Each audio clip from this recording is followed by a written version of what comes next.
Spain,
pledge allegiance to the flag of the United States of America and to the republic for which it stands, one nation, under God, indivisible, with liberty and justice for all. I pledge allegiance to thee. I pledge allegiance to thee, Texas, One state, under God, one and indivisible. Please join me as I pray. Father God, we are thankful for the blessings of this day and how you've blessed this county in all the recovery effort. And we have so much to be thankful for after Harvey. And Lord, we know that your hand is on this county. We know that your hand is on these elected officials that deal with these situations every day. We pray for our county, our cities, our state, our country. And we just pray you continue to bless us and lead us in the direction you would have us go. We pray for these commissioners this morning as they consider the business of this county. Give them your wisdom, give them your understanding of the facts so that they can make clear, decisive decisions that will benefit the citizens of this county. And we give you the praise and glory for what's going to be accomplished here today in your name. Amen. Amen.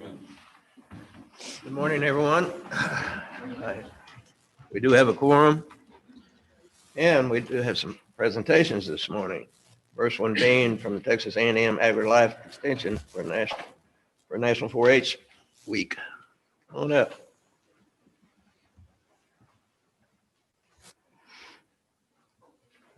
And we have a proclamation. Yeah.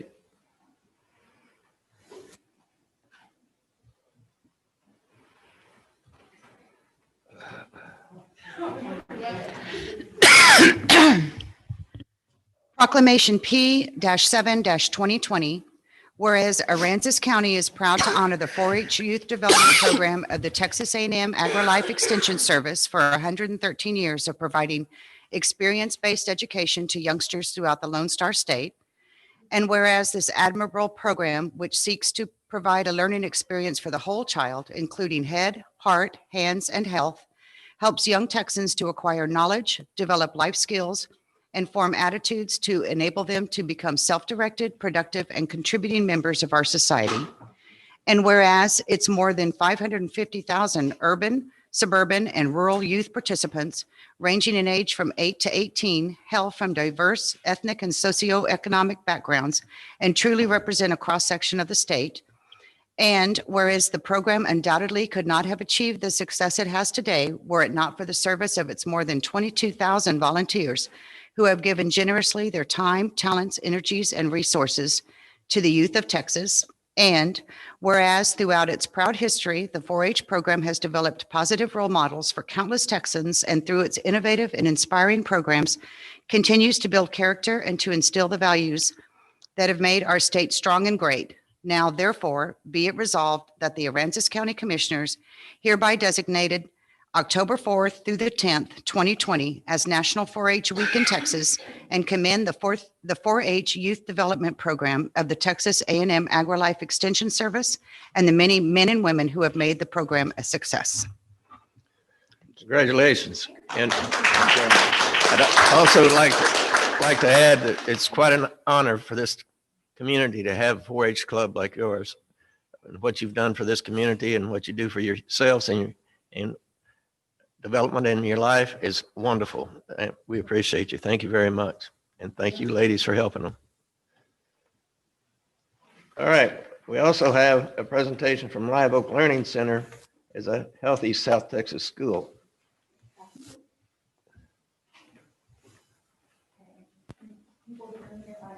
You have to do that. Talking to the mic.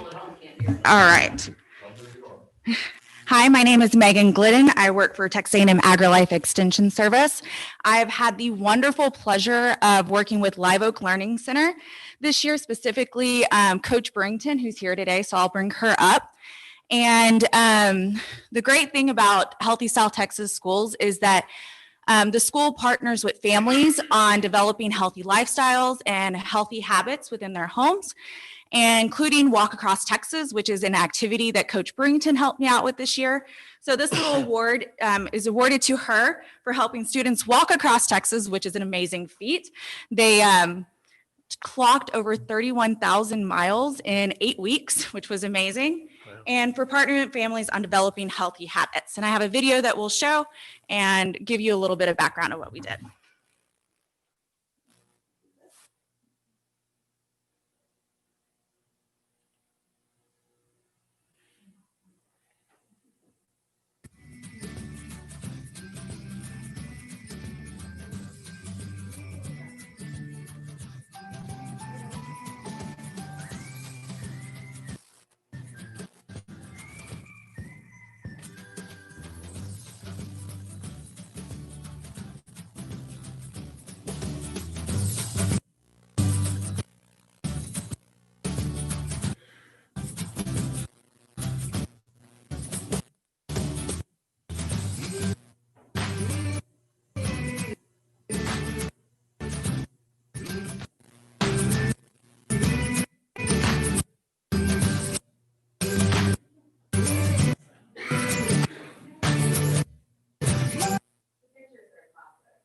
Yeah, they are. And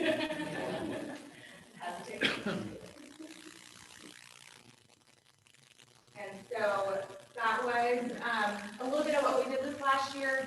Super excited. We're doing it again this year with, here, let me get back on the mic. Learning all about how to do this right. Super excited about what we did this year. Looking forward to doing it again next year, this coming year in 2021. And we'll be doing that with activities such as Learn, Grow, Eat, Go, which is a gardening activity and healthy lifestyle activity that we're doing with the ACE program. We'll be doing Walk Across Texas again, as well as an adult program for well with diabetes, learning how to cook for your family. And honestly, everybody should probably be eating a diabetic diet because it's a little more healthy.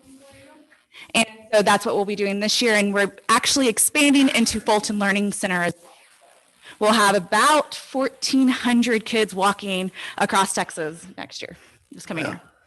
That's right. phenomenal. I probably should be eating that diabetic diet myself. Yes. Now walking 4 or 5 miles, I don't know about that, but. All righty. Well, thank you. Thank you very Have a much. great night. Appreciate it.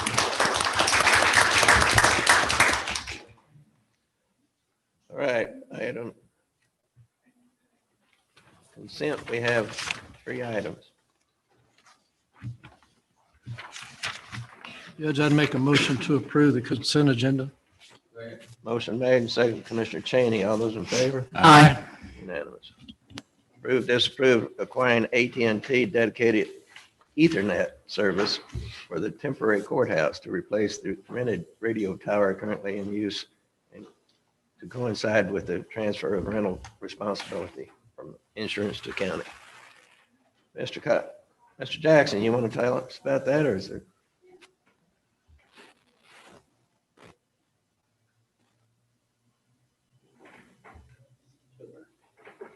Okay, so the radio tower that we're renting, we believe runs probably $3,500 a month. At least that was the figure I was given back in May. I have Right. not confirmed it. But that's what insurance is paying. We switched to the AT&T service. It's about $2,700 a month. So there's a little bit of savings there. but also the wireless connection. We have some instability we're competing for the airwaves, so it drops out randomly any given time. It just drops out for about 5 minutes and then comes back. That's not really conducive to a productive day. So this would give us some stability and a little bit of a cost savings. So that's why I put it on the agenda to coincide with the changeover of responsibility. Okay. Have a motion. Colin, just real quick, 6 and 7, we're switching over at the airport as well. That $2,700, did I cover both of them? No, the airport's a separate AT&T service, but that one, newer service, is just a little bit cheaper. So it just kind of made sense to replace it as well. Okay, the only other question I have is that we've considered this in our budget. We did this year for 2020, and we do have it in 2021. Fair enough. I'd make a motion to approve. I'll say that, but what was the actual cost? I couldn't hear you. I'm sorry. For the radio tower, we had factored in $3,500 a month. The AT&T service is about $2,700 a month. So we'll come off the radio tower? Right. Okay, and we'll go to the AT&T tower. Correct. So by going to the AT&T tower, we will have interruptions. No, Oh, we will we not have interruptions on the radio tower. That's the one I did. That's what I didn't understand. Okay. Are we gonna have an AT&T tower or? It'll be a hardwired? hard line. Physical And is that connection. gonna be some of the fiber they've been running around town or It will be at the airport too? at the airport as well. All right, I have a motion. Do I have a second? I seconded it. Second. All those in favor? Aye. Unanimous. Disapprove, replacing AT&T switched and Ethernet service at the airport. Motion made. Second. All those in favor? Aye. Unanimous. Disapprove resolution R38 2020 for the 2021 Indigent Health Defense Grant Program. Judge Bianchi? This is the same matter we go through annually, where it authorizes our auditor to keep the records for the coming year. It's a September to September year with the Indigent Defense Commission. And each year then we get a partial reimbursement of the funds that we spend for indigent defense attorneys. How much do we spend a year for indigent defense with, before the match? Well, go ahead if you've got the number on. Probably budget and spend actually probably more than what we budget, about between district court and county court, probably about $300,000. And that has gone up steadily, right? Oh, yes, sir. 200, 300. 300. 300. How much? 300? Yes, sir. Okay. It's a very difficult number to have any control over. We have requirements that for when we must appoint, and we don't set those guidelines. Right, I understand that. I make a motion to approve. Motion made. Second. Second. Commissioner Smith. All those in favor? Aye. Commissioner Cheney?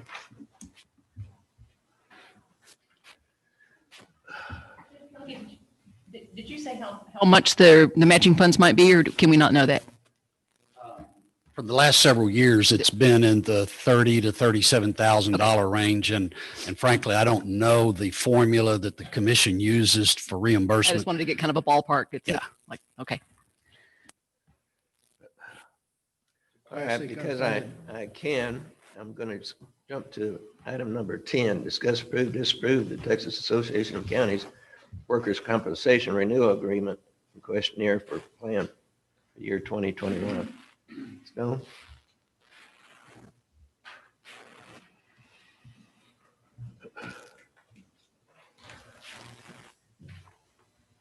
Thank you.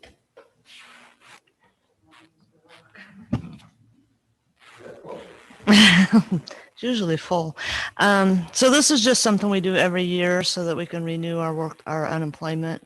It's just a questionnaire that tax sends out. We answer the questions and then you guys just, Move you have to any approve. Motion questions? made. Second. Second. All those in favor? Aye. Unanimous. All right, the reason I did that is because item number 9, 11, 12, 13 are kind of all together. So item number 9, approve, disapprove intergovernmental agreement with Aransas, Nueces, Refugio, San Patricio, Victoria counties, and the city of Rockport for the purpose of submitting a multi-jurisdictional CDBG mitigation grant application for fiber optic loop communication system. All right, that being said, I'll turn it over to you. Thank you, Judge. I'm Kim Fouts with the Long-Term Recovery Team, and this is the long-awaited item. We've been talking about this for a few months and doing some intermittent briefings, and today everything's kind of coming to a culmination of different agenda items in order to move forward with our CDBG mitigation program grant application.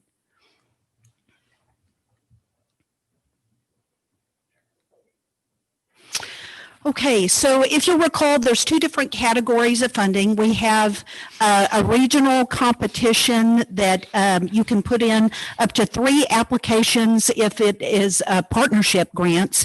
We are only submitting 1 application, and that's because it's the most important, and we don't want anything competing against that, and that's our fiber optic loop. And I'll go into details on all of these in some future slides. Then we also have regional competition where it's a single entity application. And in this category, we're also allowed to apply for up to 3 applications. And in this case, we are submitting 3. We have Ruby Allen Drainage, Streets and Utilities. And then we have NEWCOMB Point Shoreline, as well as Fulton Beach Road Elevation and Beach Nourishment.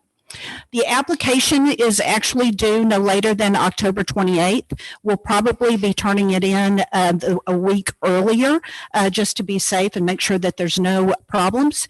And our grant administrator for this program is Tetra Tech. First project and the largest project is our fiber optic loop communication system.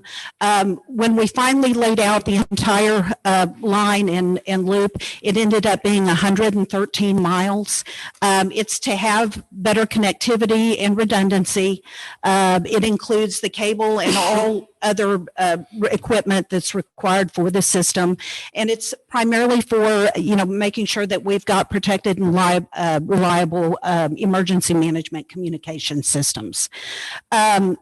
The way that it's laid out, and you'll see it in the map, we've got a lot of critical facilities in Aransas County, and it will include all of the county, cities, ISD, Navigation District, and the county airport that are connected. We're working with 5 jurisdictions, and I'll go over that in a minute, but it's very multi-jurisdictional, a lot of entities involved, and the total project is over $47 million. That's for all 5 counties, or 5 participants, right? Yes. It's 113 miles for all 5 counties? For all of them, yes, sir.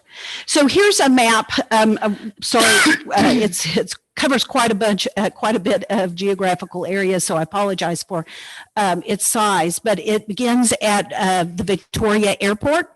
And it comes down through Refugio. There'll be a couple of connection points there in Refugio, then down to Aransas County. And you can see that's where you see some of the looping in there down in the bottom right-hand portion of the screen. Then it continues through San Pat and then all the way to the bridge in Nueces County. So this particular project, because it is so regional, what we have is we have to look at the low-mod income calculation and designations for the entire county or the entire city. And none of those qualify for LMI.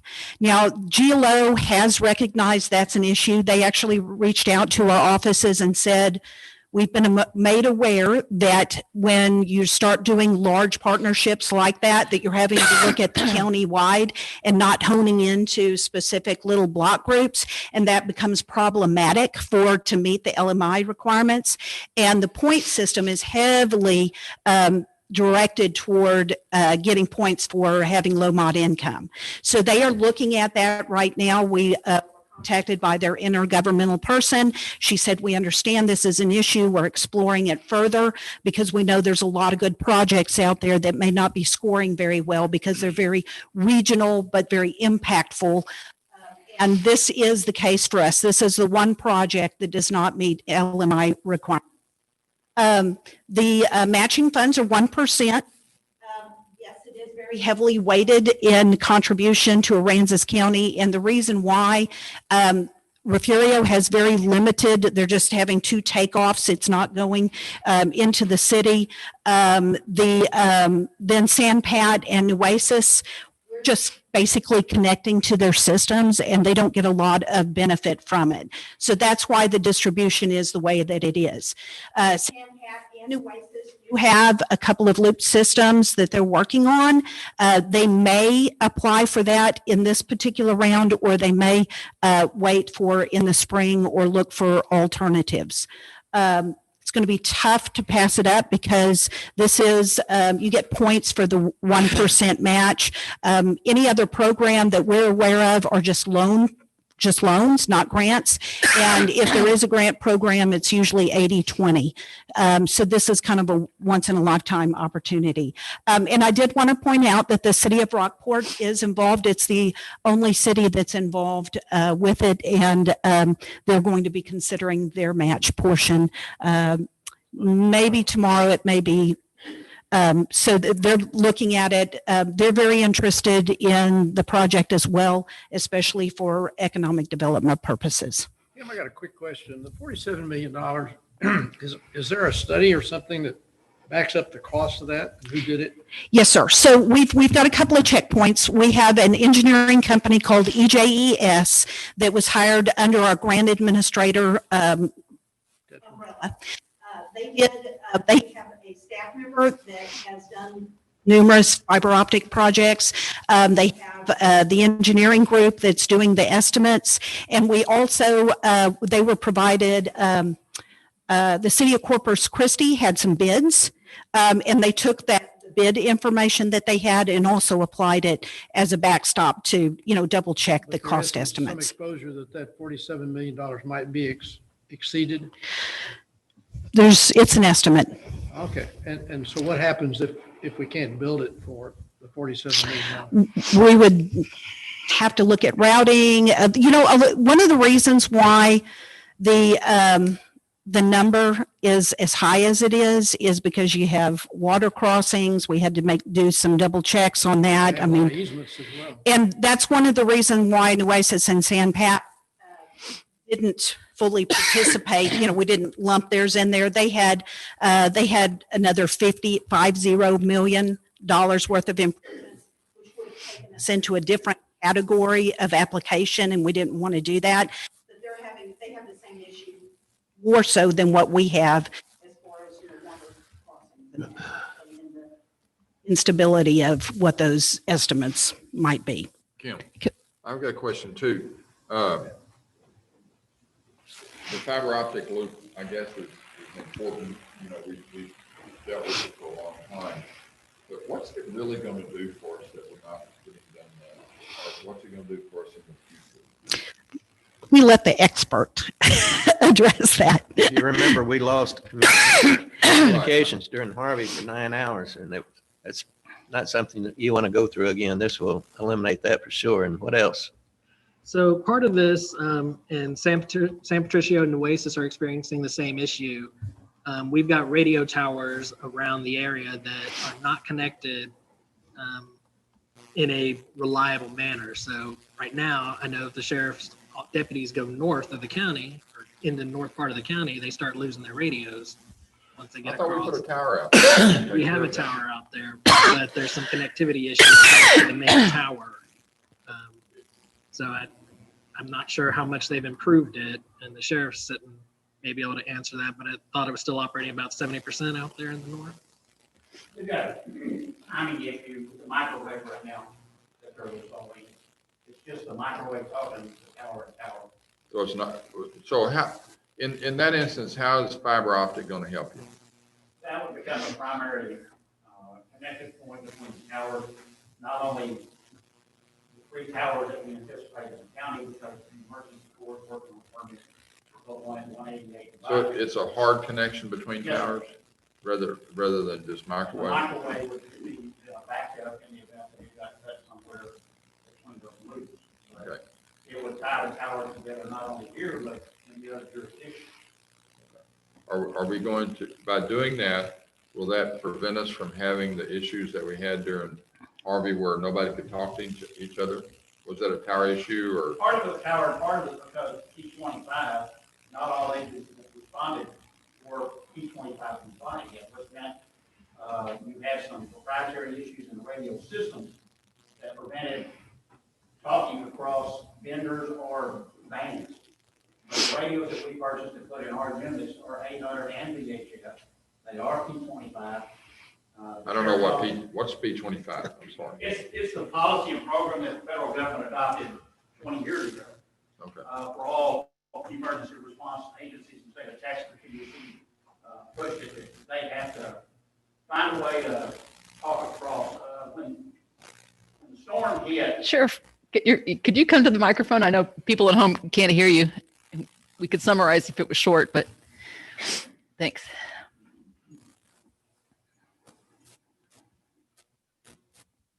Prior to P25 becoming a reality across the state, the simplest, a Harris radio, though it was 800 megahertz and had the frequencies in it, would not talk to a Motorola radio with the same frequencies. There was proprietary equipment in there where they couldn't talk across. I guess it keeps people from buying a cheaper radio and putting it on their system, but the government said that wasn't going to be acceptable because as you move people around to respond to disasters and catastrophes and any emergency, you needed the ability to talk, not only within the county, but across the state. So when we made our application, we went with a radio that was dual band, carried both the 800 and the VHF, to where that regardless of if it was a county that sent deputies on a VHF frequencies or a PD or anybody else, didn't matter what you were on, you were going to be able to talk with us going forward. And now that P25 has become a reality and agencies the majority have cut over and they're there now, we don't have the issue of the inability to talk across frequencies or across certain vendors. It was the two things that killed you. It was frequencies and vendors. But now that's. So what will the fiber optic system do for you? Are the towers giving you trouble now? Well, no, the towers, we have an issue going north with the microwave timing between the main tower and Holiday Beach, but it expands the connectivity. It'll give you a firm hardwire between all three towers here, but it'll also tie us to Aransas Pass, to Refugio.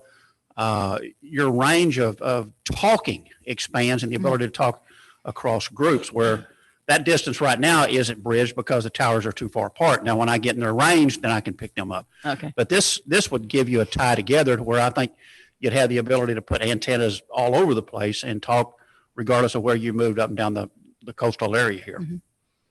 Yeah, Judge, this is William. One of the main advantages here is that reason it's 115 miles is to get 2 points out to the internet. And that way you have one going pop, what they call point of presence out of Victoria, and one out of Corpus Christi. So that way we have a dual path and practically no way to fail. I hate to say that, but I mean, that's the planning behind it. Is it gives us a double way to get to the outside world. Whereas before you were pretty much flying blind and cut off. So this is why we really need it and what the advantage is of doing the loop this way. Exactly. To have a catastrophic failure would require 2 points to be damaged and isolate an area in the middle. With 2 pops, it will reroute and go the direction it needs to go get out of here. If it got cut between Rockport and Fulton, you're still going to continue to communicate both directions. Now, if you lose a segment in the middle, you'd have a problem. But, I don't anticipate anything like that coming about. And just one more question. With everybody on 800, I remember, 10 or 15 years ago, having trouble with nobody could get on the thing because somebody else was on it. How do y'all, does this help us manage people coming into this dispatch versus another dispatch? Yeah, do you get congestion on the airways? we should not have a problem with congestion with as many frequencies and channels as we have. You can't talk over each other. That's But, right. The 800 is a common frequency, but you have sub-frequencies. I think say within that, you've got talk groups that you can assign. And each 800 frequency carries 2 paths. So between the 2 frequencies we had, now one is a controller channel. So though we had 4 different frequencies, 3 were actual live communications and 1 is a controller channel where all of the transmissions going back and forth, talking to the system, telling it what to do. That would be like telling somebody to go to channel 24 or something like that, where You can switch, we can switch channels, we can communicate across. The only thing that going forward that would be a hindrance to anybody would be if, encrypted channels or if you've got digital against analog, but P25 resolving a whole lot of that and opening that door up because they've seen disasters, after 9/11, and that was a classic case of the inability to communicate between fire, EMS, law enforcement, and the agencies that responded. So this is what drove a lot of it. Thank you. Kim, who would be in charge of, say you had a problem on the line, who would be maintaining? We're going to, I've got it in, we're going to go over that. There's going to be an interlocal agreement that talks about those kind of things and addresses it. So I'll get that in just a couple of slides. Is there some possibility of in the future that private enterprise could make some agreement to come into the conduit where it might give the local population better service or cheaper service? Or do you want to address that? I think there's some. Williams? That's correct, Commissioner. In addition to just conduit, we also would have possibility of excess fiber. So we could let them lease some from us. And we have an evaluation study that advises us as how to set up the structure to make sure that we can move towards that objective if we get funded. And pretty exciting stuff that not only is it going to meet our needs, but it could expand your capacity in the community down the road. And those are the kinds of things that we have under review right now. GLO granted us a $398,000 grant to begin doing the detailed planning necessary for that. So yeah, I think all of those things are possible. Where do the 288,000 in matching funds come from? So if you look down at the bottom of the screen, we're going to be, the way that we set up the contract with Tetra Tech is we also get reimbursed for grant administration, and those fees exceed, there's sufficient funds to cover the staffing as well as the matching funds. So we won't be out of pocket. Correct. Now, William, after this is in and thing, who controls it? I mean, who's the governing board or whatever that makes the decisions concerning the fiber optics? William, I can go over that. That's my next slide. So we're the lead applicant, and we're going to be overseeing everything, the managing, the administration, all the documentation, and all of that. How much personnel time will that take after everything's in and running? We're talking about a few hours a day, once a week, we're talking about 10 hours a day. Well, that's going to be worked through this intergovernmental agreement where we're going to address the maintenance, operation, and ownership. I do not have, William, do we have any estimates yet from the study that William was talking about, kind of delves into some of those issues, and that's just now finishing going through the procurement process. Unfortunately, the timing of the 2 grants didn't sync up the way that we wanted to. So have an estimate of, what is it going to take to manage that line, yeah. But it would be a shared cost for doing so. What I don't have on the slide too, when we do this, we have a $36,000 a year savings. Is that right? Tom? I read that somewhere. Apparently not. That we'll experience from it, but Colin's not backing me up on that, so don't take that one. Well, you want to talk anything about the administration? Because I think you've had some exposure to that before. Yes, can you hear me? Yeah. Yeah, Okay, yes. not very loud, but yes. Right. So, like Kim said, ideally we wanted the study to come through and then we would have had answers to every one of these questions. But unfortunately, GLO didn't give us the money until just, a few weeks ago. So that process is underway to answer all those questions. However, I have been in part of interagency authorities before, and that is probably a system that you would set up to manage it. And then there would be probably some cost neutral revenues flowing through the process from various companies that would be interested in leasing some of the fiber that would help offset these costs. And so it would probably be contracted out and it would be set up under some sort of intergovernmental authority. We, like Kim said, we do have the study evaluation group underway soon, and those details would come out in that study, but that's the framework that we would be envisioning. Is there anything we're paying for now that we're actually going to, disuse, and then so that we stop paying for something and it's being replaced with something new? Correct. Or are we really just adding? That's the $36,000 in potential savings that we took a look at. Colin can speak more directly to that, but we did a quick and dirty take a look at, okay, what are we doing and what could we possibly not do? What are we eliminating? What kind of thing would we eliminate? Answer some of those. So having our own fiber optic network, we would be eliminating paying Spectrum, AT&T, and the connections that were like this AT&T we just got for this building. We would no longer be paying for that. We would have a directly owned fiber in the ground. So That's that monthly recurring fee of that's thousands of dollars a month. $2,700 would go away. Maybe that's where the We 36. pay right now to airport, road and bridge, environmental health. So all of those monthly recurring fees would go away. Okay, so we're not just adding to what we've got. We're replacing some stuff that costs us money now with new things that we'll buy through a grant. But we don't have an estimate at all as to what the cost, yearly maintenance cost on this operation would be? No, we don't. That's what that study is going to do. That study will be coming to you probably within the next month, I guess, for award. But we don't have that right now.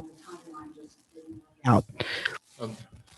I just want to, one other thing about that is that I would have heartburn, I think, if a private agency was to manage our fiber optics line. I don't have a problem with private industry being in there, everything, but I'm sure the sheriff wouldn't want somebody from XYZ Corporation saying you can't use your fiber optics right now because we're selling it to other people. I have a real problem. Whenever we do that, I just want to make sure that some political body is still in charge of who comes on and how it gets paid and gets reimbursed for. Right. Yeah, if we get the network through the grant, it will own it, so they can't take it. And they would have all the policies. Yeah, I remember whenever we were setting up for cities, whenever we were setting up approvals for cable companies and stuff to come in to, and the city was supposed to have complete control of that, and that never happened. So basically today, Kim, we all we're doing is authorizing to go forward seeking this grant. Right. Right. Well, but also on the agenda is the form of contract for the intergovernmental agreement. I mean, There is a minimum that we have to establish up front in order to put in the grant, showing that we're going to interlocally agree. We will come back. It also says we'll come back afterwards and establish this agreement operational. right. Right. I was going to say, because that contract is not complete. I mean, it has blanks in it. So all we're doing is sort of provisionally approving a general form of contract. Yeah. So we won't, you said there's a study going on. We'll probably come back and give us an estimate of the maintenance costs on this 113-mile system. And we'll be, like I said, that should be coming, I would guess, within the next month. We'll get started on it. Okay. We'll explore those issues. If there's a red flag, then we'll come back and let the Commissioners Court know. Okay. While it's going to take several months for them to take it, there's an extreme competition that's going to be going on. So the evaluation process is going to take several months for the GLO to move through that.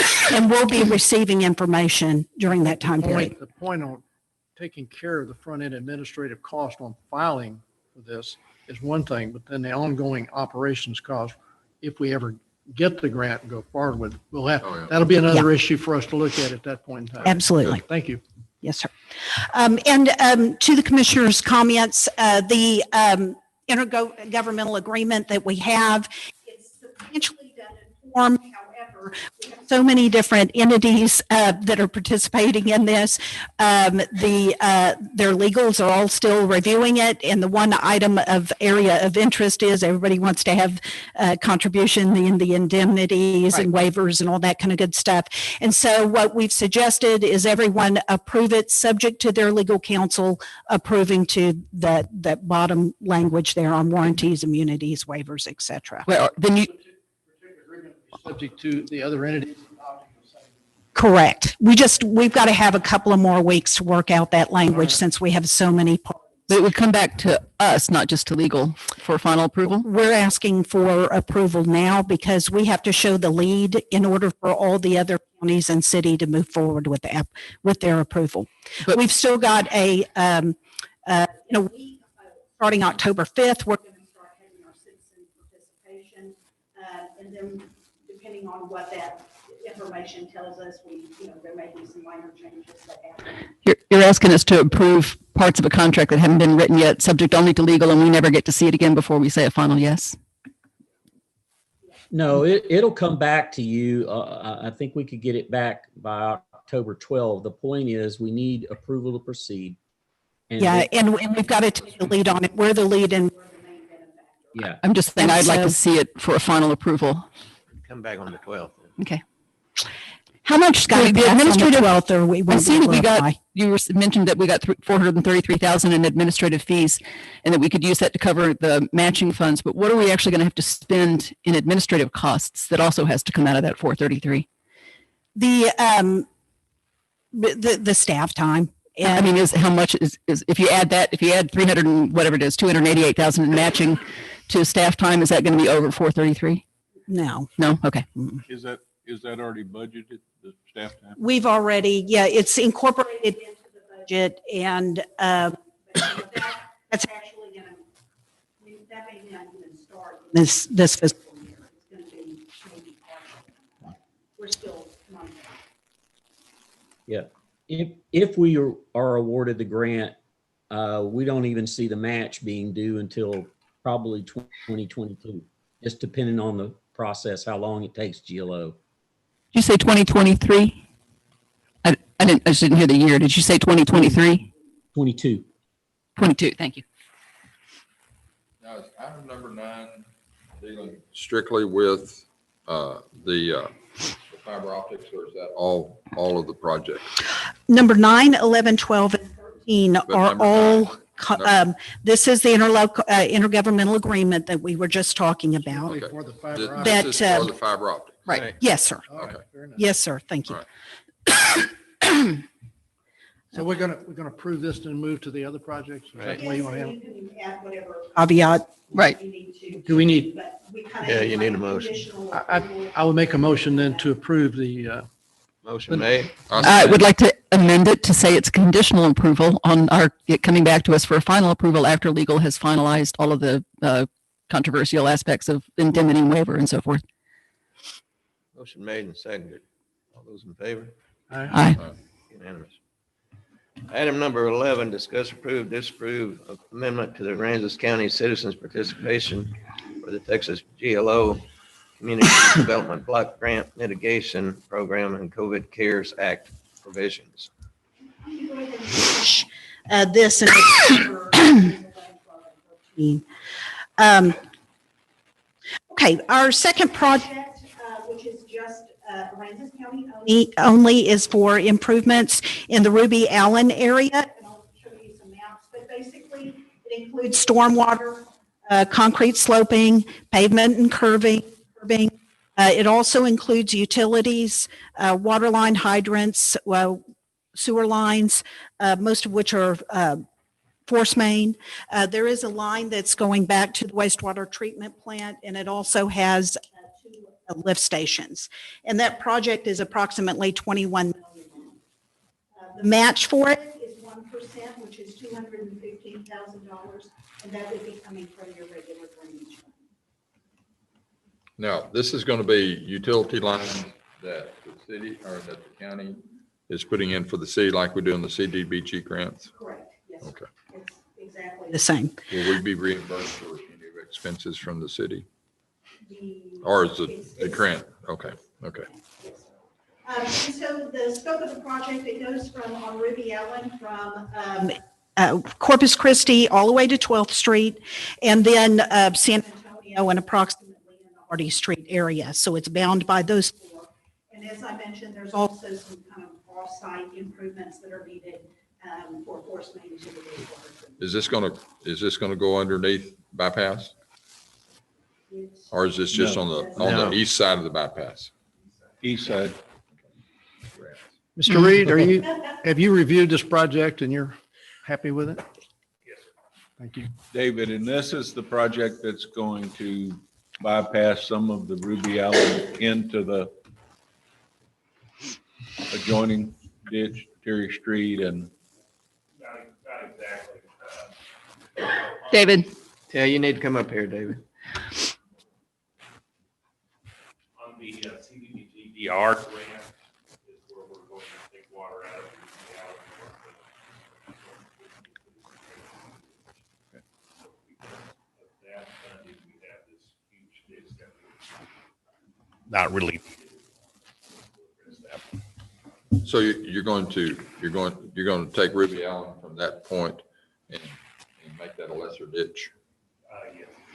Okay. Really? And put a street in there. Okay. There's an overall map that kind of shows the way of layout. And you shouldn't have any trouble with that area meeting the LMI. No, it shouldn't. No, and that's our next slide. So we're between 61 and 88% LMI in that area. So we definitely qualify. The next project is NEWCOMB Point Shoreline Preservation, Shoreline. And of course, we've got the shoreline and wetlands eroding. The stated goal is to stabilize the shoreline using offshore breakwaters to protect habitat while creating new marine habitat. The project is a $6.3 million project. The match is $63,000, and we have multiple sources that we can go to for that. We're still working on the Go Mesa Fund, which has always been our primary hope to fund it through there. The also drainage fund, and it's also there's drainage funds on the bond issue. Kim, is there an element of drainage in that shoreline preservation? there's no shore road out in that So area. it's primarily Go Mesa and the bond, but we have to have some backup as, because it's on an election, so. David, do you What think it's this project? do we have any, sorry. No, John, this is John's. Point is over in Lamar, and it's the point going around the Holiday Beach. Parks and Wildlife on this project. It's their property. I think they have control of the property now. So we're working with them on that. What do we have any idea if these are going to be the kind of breakwaters that are It's going to be the same, yes. right up against the shore, or the ones that are 400 I don't feet know out? exactly. There's no design yet. We just basically priced them up. Well, I would assume that. There's nobody lives there. I would assume that we're going to use the input we've been getting from the other ones and try to make it farther. This is uninhabited property. Do what? Nobody lives there. It's Sure a- there does. But they, No, there's a lot of people. yeah, there are a lot of people No, who but live there'll be there. no, these will not be in front of their homes. Is it only on the point out there? Yep. You have a group of people that have access to all of that. According to Parks and Wildlife, they have control of the property now. Isn't this, the property that we're talking about is, if you're crossing the bridge, it's going to be on your left. Left. Yeah. Going Mhm. out to the end of, my understanding, the Parks and Wildlife is on the north side of Newcomb's Point. They sent us a map and I'll gladly share it with you. Sure. But they have control of around the point. From The point is to save from the point. gas plant all the way around? All right. Mhm. I knew that changed. It's not going to go down. There's not going to be, it's only going to be on the point. not Just on the point. They want to save the point. We have an opportunity for funding. Pull this off. The little road that you're showing back there goes back to the other abandoned gas plant, right? Yeah. So there's nothing. There's nothing there. Are you- The other pieces of property on the inside, on the north side of that, between Parks and Wildlife and Coastal Bend's Basin estuaries. And by saving the point, you're going to save that habitat and you're going to help protect Holiday Beach on that south side. But where you're talking about putting this where the yellow line is? Yeah. Well, there. So there's I mean, people. On There's- the bottom end of the yellow line. It'll end where the property is before the people are there. It's just going to be on the park property. Okay. Because you've got that one house that sits there and then that fenced off area where you go through the gate that just opposes the entrance to. The water plant or the gas wells. So it's going to be from where that gate that goes into that western property? Yeah. That's a long way when you walk back there. Yeah, it is. Oh, yeah, it is, but the line that you have on there is kind of confusing because it comes well in front of private property. Right. Well, that's just a, But they don't own down to the waterfront? Is it, looks like they, maybe the, that line is just, they have not done a study on this. It's just early. but the idea is that it'll be offshore of only land that the Parks and Wildlife Yes. owns to the beach. Yes. It is to save the point. The point's been a priority for the Coastal Resiliency Committee now for 5 years.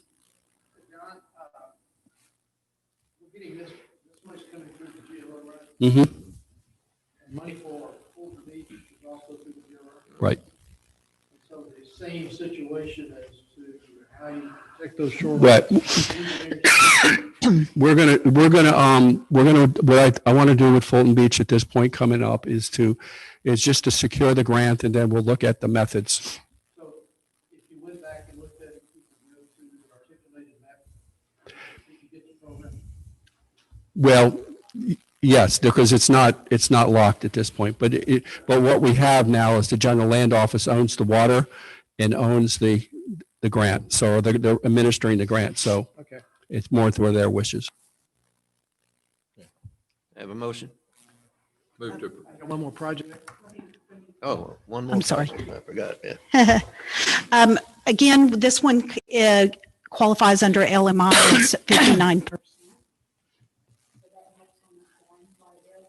We also have Fulton Beach Road elevation and beach nourishment. The description is about 1 mile. It's just in Aransas County, living breakwater reef, also raising the road 1 foot, as well as drainage improvements. It should address flooding and eroding of the shoreline, plus the roadway and protect private structures. It's a $5.4 million project, which means that there is $54,000 in match, and same issue as far as matching funds. Where do the matching funds come from? So we're still looking at GOMEXA, and then as well as it's on the bond issue. Now this- Where is it in? Where is the northernmost point? Is it around Contiki or? So it's Beechwood on the far northern side. Sorry, and then ends at the city limits. So this is basically the other half of the first half of the Fulton Beach Road on the south was where we had the controversy with residents not liking it. This doesn't include any of that area. It starts where that one stopped on the north end and goes up to basically the point. There's actually, it No? doesn't cover the entire area. It does not include We've just isolated it to Right. what our jurisdiction. Does that mean that line has got discontinuities in it, or just that it's cut No, it's, cut I off on believe either it's end? south. Oh, there's a gap between the old project and the new one? that Yes. doesn't- Okay. Yes.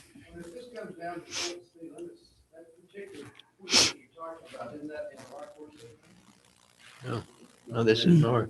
It's In north. their ETJ. Yeah. I think. I don't know Let me see if I've got what it. that means Nope. anymore.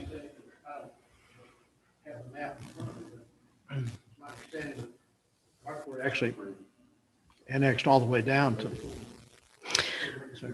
What we're proposing is we're everybody else's jurisdiction. If they ever actually annexed, I think it was in their ETJ previously. Have you? We in your can double consideration verify that, Commissioner. process, did you consider, instead of doing that section, doing the tin can point back around to the bridge? Because that's pretty drastic erosion in that area since Harvey, much more than on Fulton Beach Road itself. Part of the original plan for the resiliency committee, so we didn't consider it, but it certainly can be something we can work on for the future. Does this start like close to trailers? No. This is up on the north side. Oh, the north side. This will come down from the condominiums that are up there where they have their existing breakwaters, which is Beechwood Road, and it'll come down about a mile. South of Conti, Border. Jack, Yeah, it's out where the of city Yep. limits are around Okay. where I thought it was between. Old Cottage Beach in there. And what's at the southern point? What landmark or street? It's the boundary line of Fulton Town, Fulton, and Aransas County. I mean, if you're driving out there, you don't see anything. There's not a building or something like that. It's just on a property line. I'll just say a mile then. Yep.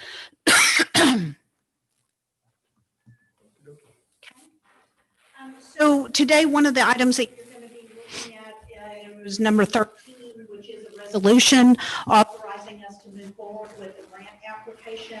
It also does some administrative things like giving the judge authority on signatures and representations. Of course, the county, it also outlines that the county auditor will oversee things and make sure everything's copacetic, and also dealing with the conflict of interest. And then also it covets that we're going to follow all state, federal requirements. All of the things that I've outlined are in that resolution as far as acknowledging there's matching funds and the different expenses associated with that. You also have a citizen participation plan, which is item number 11. That is a requirement of the grant. We're going to have a 2-week comment period that starts October 5th and ends October 18th, where this will be out on the internet. We'll certify that. We have an affidavit on the agenda that gives the judge authority to ensure postings and also to covet that they were done. This plan for the citizen plan is exactly the same plan as the one that you adopted for your CDBG DR projects. So it has the typical things of complaint procedures, technical assistance, public outreach, and also has public hearing provisions in the event that you should want to hold a public hearing. A public hearing is not required, but if you choose to do a public hearing, then there's very specific actions that you have to take in order to do that. The differential here is that we've added the COVID-19 and CARES Act provisions that weren't in the original plan. Yes, sir. Kim, the plan for public comment, is that published in a newspaper or what? Yes, so everything, we're going to publish it here on the internet, and it'll be in the newspaper, and information about the projects, all of that's required. Because it's a regional project, it will be probably, we're going to have to use a regional newspaper in order to meet all the posting requirements. And even with that, we're probably going to have to go ahead and post in the Victoria paper, because that wouldn't be covered up regional. Is there any other way you can reach the citizens that are impacted out there by it? We can do some extra promos through our public relations. Well, that's in precinct 4. I just was wondering, you might try to coordinate with Commissioner Law back Okay, happy to do so. Yeah, if anytime you send me notices, I can put them out on the local network. Okay, very good. And of course, all of this will be published in Spanish as well. We're having those translations are finished today. Kim, I'm trying to make sure my notes are complete, so we're looking at $83 million in total grants. Ruby Allen and Newcomb and Fulton don't add up to much of that. Is the other piece the fiber optic? The fiber. Okay, so in each case, in the last three, it's a 1% match, and the fiber optic, we've talked about how it's covered, how the matching Right, funds are yes, covered. and that's still 1%. In the case of, I know you said that existing drainage funds or the bond covers matches. Is that true of all three, Ruby Allen, Newcomb, and Fulton? Yeah, and I guess there's some question about Well, So the shoreline projects, are they included? I don't think the bond was worded broadly enough to cover the shoreline projects. So we still have a matching fund budget issue there? Where did that come from? Shoreline's from another bond. I mean, from another. We have existing bond funds for the shoreline projects? No. Where is the money going to come the from? primary focus has been for the Go Mesa Fund, and we're still working through that right now. And if you don't get that? Do you have anything you want to add on that? William? You may be on mute, William. Yeah, the matching funds, we have to go forward with putting in the grant application. Then you have to go through the process of getting the award. Say we get the award, we set up the contract. By the time all that happens, you're looking at probably 2022, which gives you plenty of time to You're plan. fading out, William. Can't hear you. Okay, the match actually won't be due until around 2022 because of the process. So it gives us plenty of time to plan.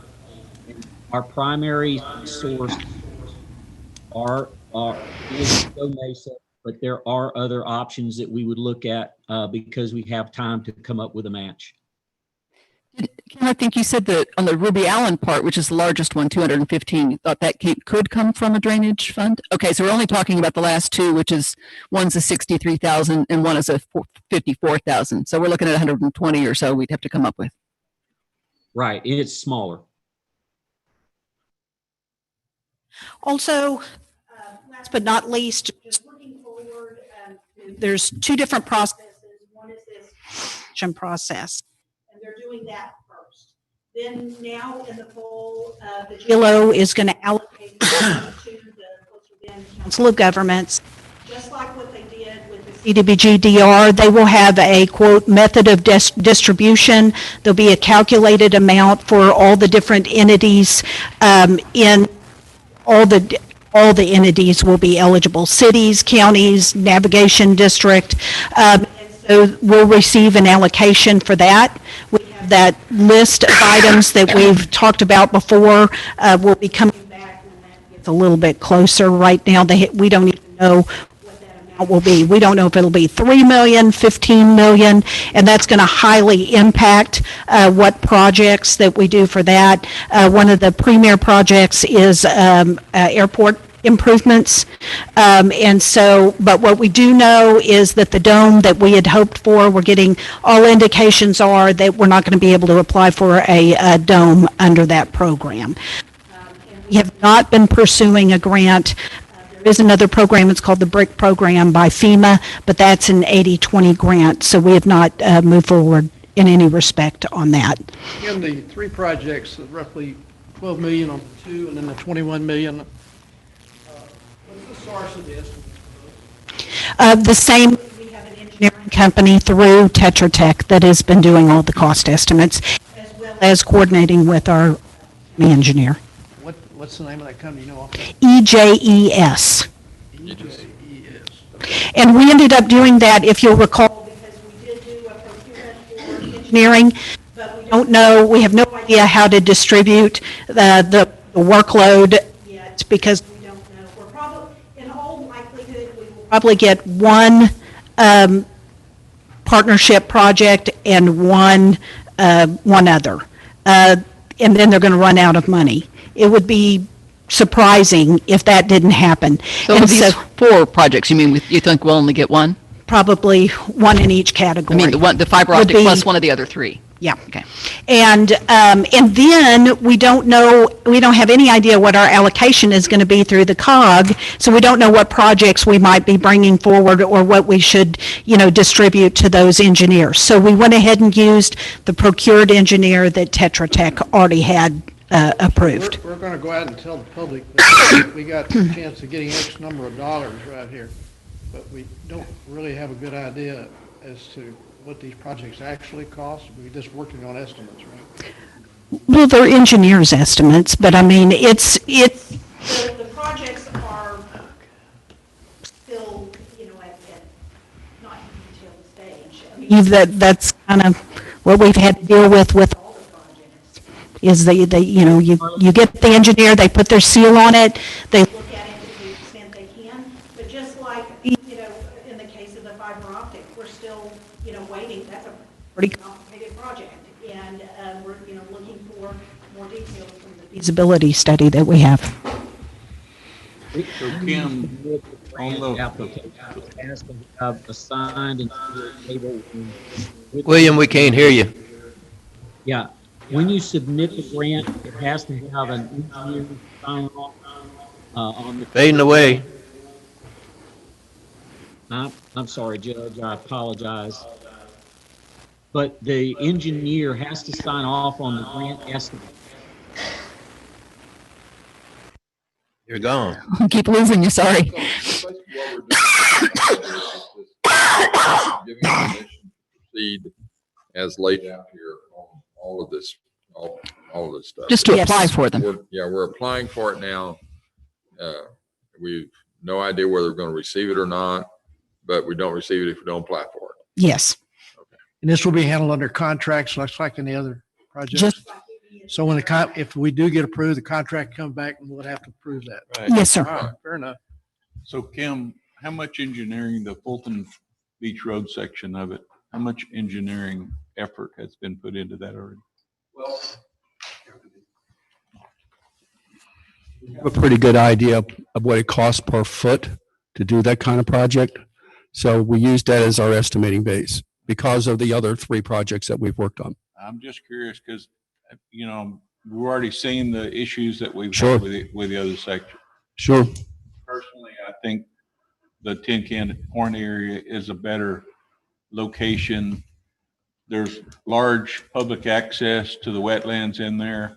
There's a potential of a private landowner that it would protect, that maybe you could solicit the match from them.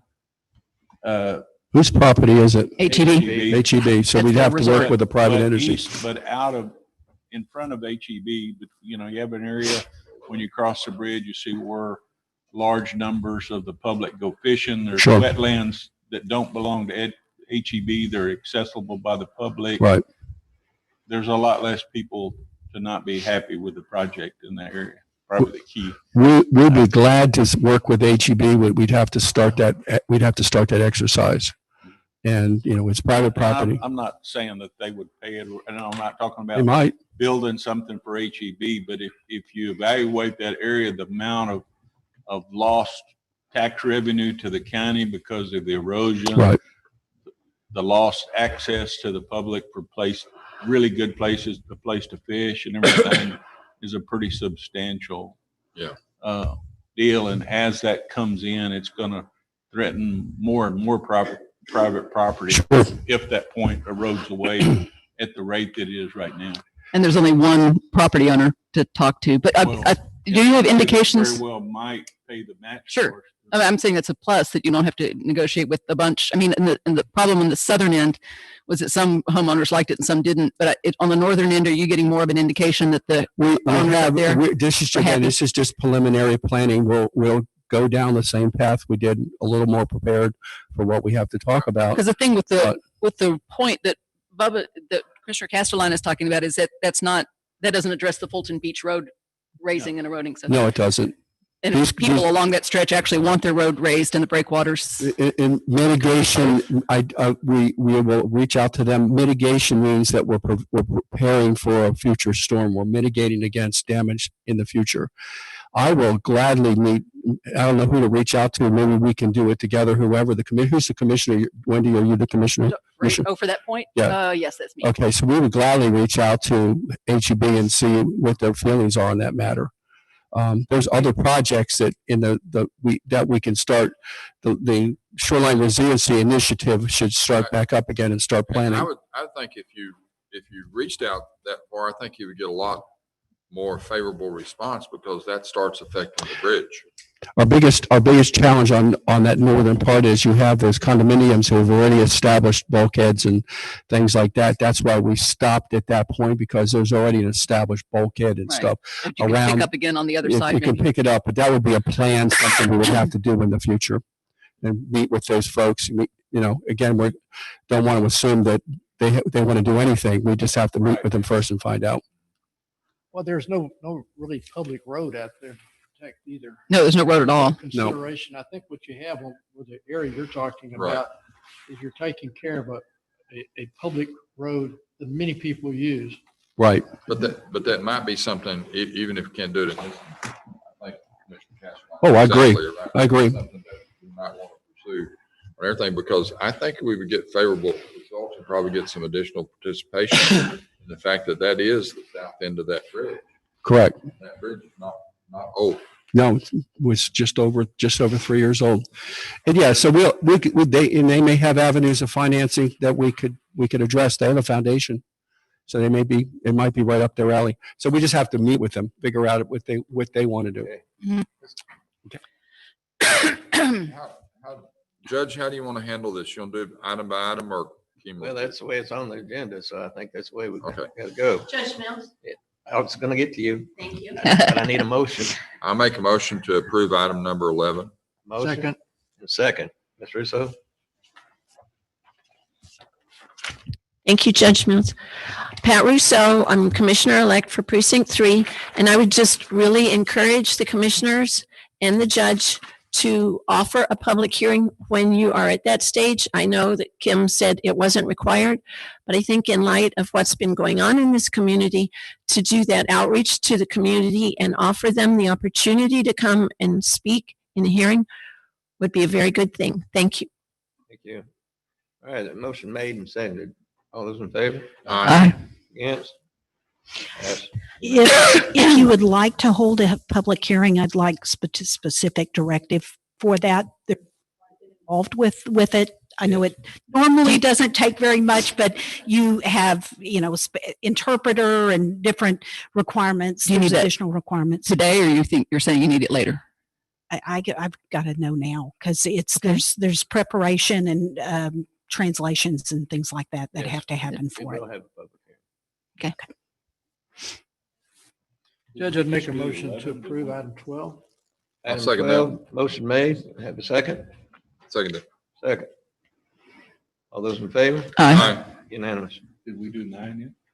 Yes. We've already done Item that. 13, discuss, approve, disapprove resolution R39 2020, a resolution authorizing the submission of a community development block grant mitigation application to Texas General Land Office, authorizing county judge to act as the county's executive officer and authorize representatives of all matters pertaining to the county's participation in the program. Move to approve.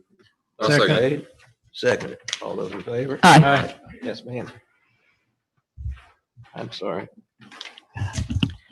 Thank you, Judge. We did it I again. just would like for you to clarify which projects are falling under this application, just for the record, that you're getting ready to vote on. All right. This is the fiber optic, NEWCOMB, Fulton, and Ruby Allen. Those are the 4. Right.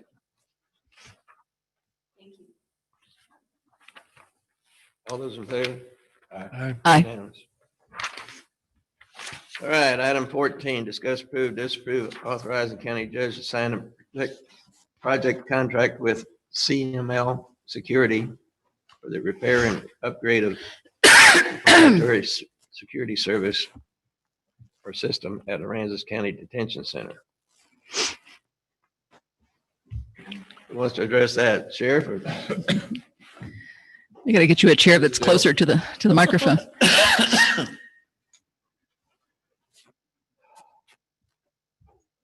This is really an upgrade that's been kind of overdue. We got to looking at repair costs that have been going on concerning the monitoring system within the control room, doors, the operation of the doors, the fire system. The computers in there are the original computers, and they're on Windows 7. And so this is part of the upgrade, is to upgrade the computers. I think there's 5 within the center, as well as make an assessment of the switches. Some of the stuff, the companies that parts that we see in there are no longer in business. They're not available, so we're having to retrofit and change some things out. And this is to bring it all back, I guess, into today's time, because that center is 14, 15 years old. You have an estimate of cost? We It's do. 174,000, I think is what I saw. Is that, Yes, ma'am. and is that in the budget somewhere already? We actually have money in the 2016 bond issue that we have gotten approval from the attorneys that we can use on this. So it's both budgeted and funded? I make a motion to. Yeah, we like those. Motion made. Second, Commissioner Cheney. All those in favor? Aye. Unanimous. Discuss, approve, disapprove, authorize county judge to sign an engineering, architectural, and supervisory services agreement with Hanson Professional Service for Aransas County RCA Parking and Public Facility Improvement Project, part of the Community Block Grant Disaster Recovery awarded to the county through the General Land Office. This is the small parking lot over in off of North Street and Magnolia and Live Oak. And so that we're just going down through the steps, and this is the next step in the process. Hire an engineer to do the project. It is a CBDR project, so it's funded 100%. There's no match funding. We involved. received a contract on this, John? This is the contract for This is the engineering. contract, okay. We're working on other aspects of that to get that project going. Make a motion to approve. Motion made. Second. Second. Ms. Russo? Thank you, Judge. I just wanted clarification. If the county is the administrator for the whole grant with the Art Center, or if they are the administrator for the portion that will cover the parking lot. Parking lot. Thank you. Whole grant. Oh, I'm sorry. I was wrong. That's the first time today. It's a Aransas County project. Maybe the second.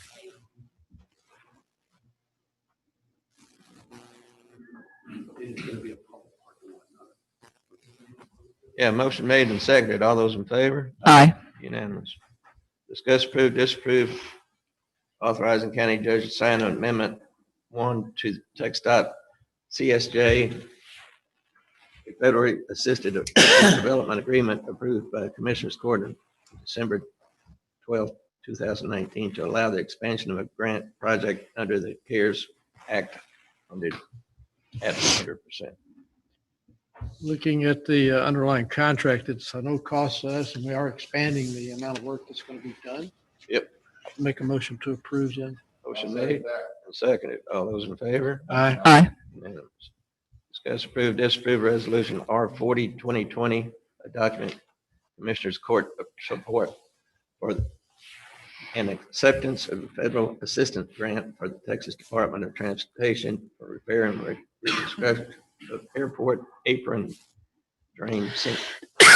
As you all know, we got a problem in the apron out there, sinking in part of the area. In a little area needs to be repaired. So what's the cost and source of funds for this one? Good morning. Mike, yeah. Yeah, no problem. The cost is estimated to be about $130,000. That's a cost estimate thrown out by the by TxDOT Aviation. Our share of that would be 10%, $13,000. And then, but because we still qualify and have money under the CARES Act, that $13,000 would be picked up by CARES. It'd be reimbursed through the CARES Act. Okay, so budget neutral.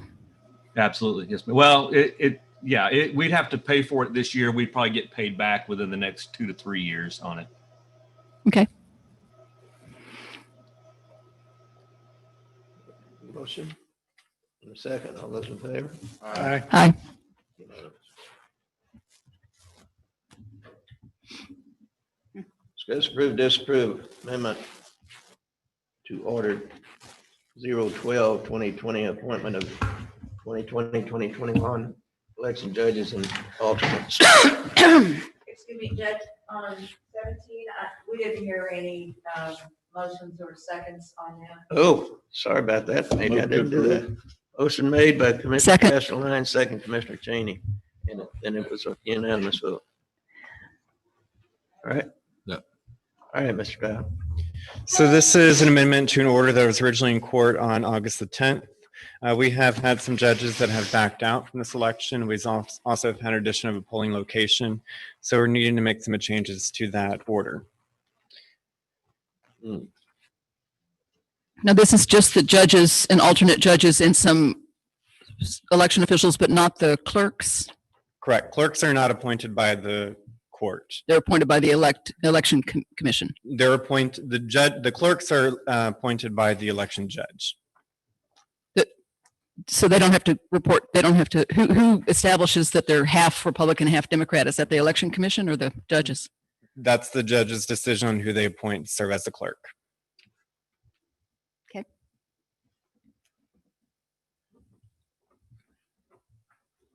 Have a motion? Move to approve. Motion made. Second. All those in favor? Aye. Unanimous. Thank you, Mr. Dow. Acknowledge the receipt and report in the minutes of Commissioners Court of Aransas County Election Committee's appointment of Kevin Stroud to interim election administrator effective September 14th, 2020. So recorded. Discuss, approve, disapprove entering into agreement with Grant Works Incorporated for project delivery services of County Transportation Infrastructure Fund grant program. Kat, are you here? Kat, are you here?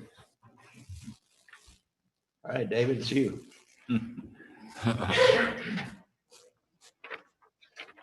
This is that same CTIF grant that we've been talking about for quite a few months. This is the Grant Works administration contract, or not contract, but services agreement. This is the money that comes from the state based Yes, on yes. use of The- the roadways for. Yes, some oil and repairs. gas. And the Grant Works will be paid by the It's grant. amazing how it's taken a lot to get that. I think maybe it's taken more time to get this through the court than it has to actually do the work. Make a motion to approve. Motion made and second, Commissioner Cheney. All those in favor? Aye. Approve, disapprove August 2020 County Treasurer's Report. Let's start right.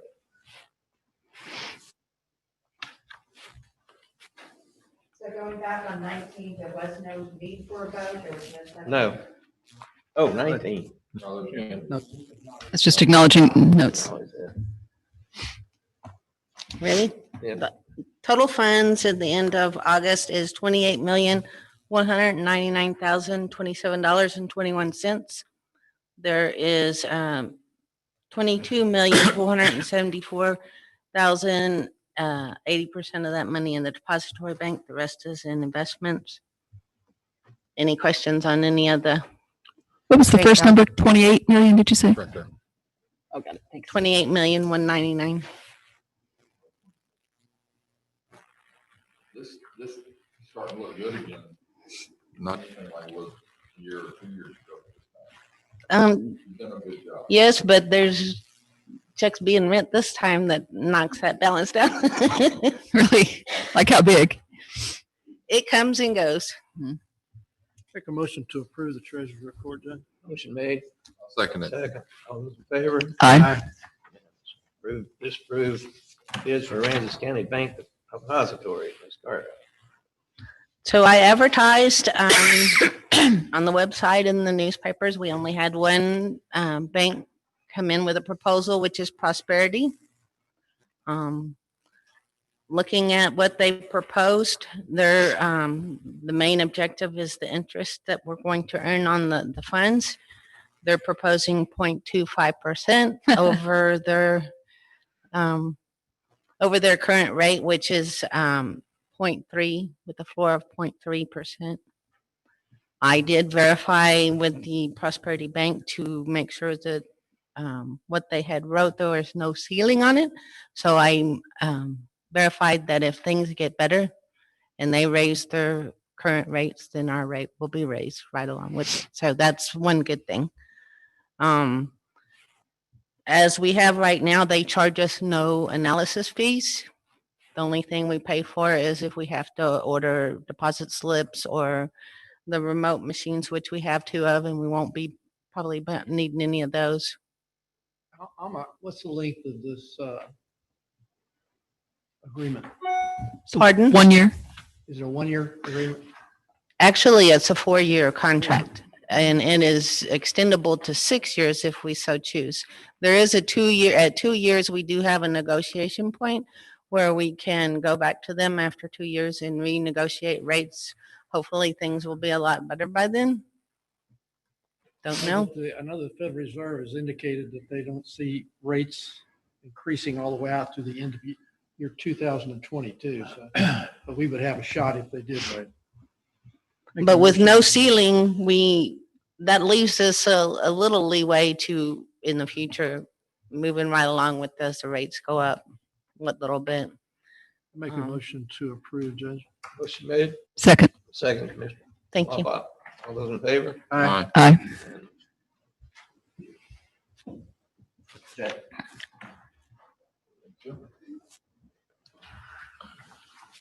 Discuss, approve, disapprove new job descriptions to be effective January 1st, 2021 for the Office of Aransas County Attorney as follows: Aransas County Attorney Assistant 1, A Group 28, Assistant County Attorney Civil, A Group 31, Senior Assistant County Attorney, A Group 32, Criminal Investigator, A Group 22, Office Manager, Civil Paralegal, A Group 19, and Receptionist, A Group 9.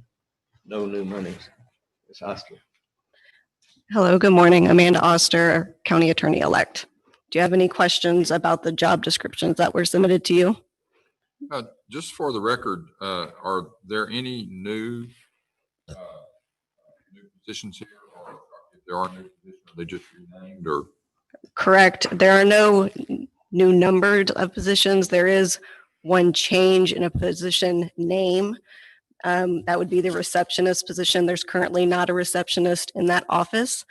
One of the positions that's currently a paralegal position, I have cut down the pay group and made it a receptionist position, which requires a lot less experience. Jackie, have you reviewed, make sure that these fall under the budgeted amounts that we have for next year? I have not looked at it, but I feel very confident that they have made sure that everything is in line with the budget. Right. I have done the math several times and I do have that documented if you need it. And we have. Move to approve. I'll second. Second. Second. All those in favor? Aye. Aye. I have a question on it. Is this effective now on the current employees or? No, it's only can be effective January 1st. And none of the positions that are going to be remaining, the people who are staying, none of their pay will change. No one's going to get a pay decrease. All right. Motion made and seconded and passed unanimously. Thank you very much. Thank you. Did we actually vote? 24. Yeah, we voted. Okay. No. You All gotta right, wake let's up. You gotta vote wake for up. it. I heard the second, but I Yeah, didn't remember that. way ahead Didn't remember if we of it. voted. All those in favor? Aye. Unanimous. Now we voted for it. Okay. Unanimous. Thank you. I'm here for the next 24, one. Discuss, approve, disapprove, authorizing county attorney-elect to begin posting job openings. Move to approve. Second. Motion made and seconded. All those in favor? Aye. Unanimous. Thank you. Thank you. Again. Discuss, approve, disapprove budget line item transfers and amendments. We have none at this time, Judge. Move to approve that. Motion made and seconded. Commissioner Smith. All those in favor? Aye. Unanimous. Aye. Approve, disapprove, accounts payable, payroll, and payroll liabilities. For the most part, they are all normal. As Alma indicated, we do have 2 large checks there for the yellow street projects totaling about $1.8 million. Those are grant funds that we will receive, but they have a very short turnaround. They have a 3-day turnaround, and the way court runs every 2 weeks, we did them in advance. So the checks will not be mailed until the funds are in the bank, and then we can mail the check. You said, I heard you say street project, but I missed which It's street? the GLO street projects, the 30+ million street Okay. projects. This is the admin and some of the engineering for that. Make a motion to approve. Motion made, second. All those in favor? Aye. Unanimous. This is the time that any elected official or department head have something to bring up. Now's the time. I wanted to, again, compliment the transfer station. We have the cleanest transfer station, I think, in Texas. There was raining cats and dogs out there the other day, and we had puddles and everything, but we didn't have any debris on the ground.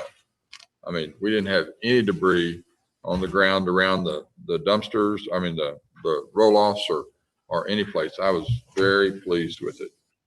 Want to compliment those Pass folks. that on. Anybody else? I'd just like to say, I appreciate not having a sinking feeling today at this meeting and just sitting in this chair. All right. There's nothing else. Do I have a motion? Second. Motion made and seconded. All those in favor? Aye. Unanimous. Thank you.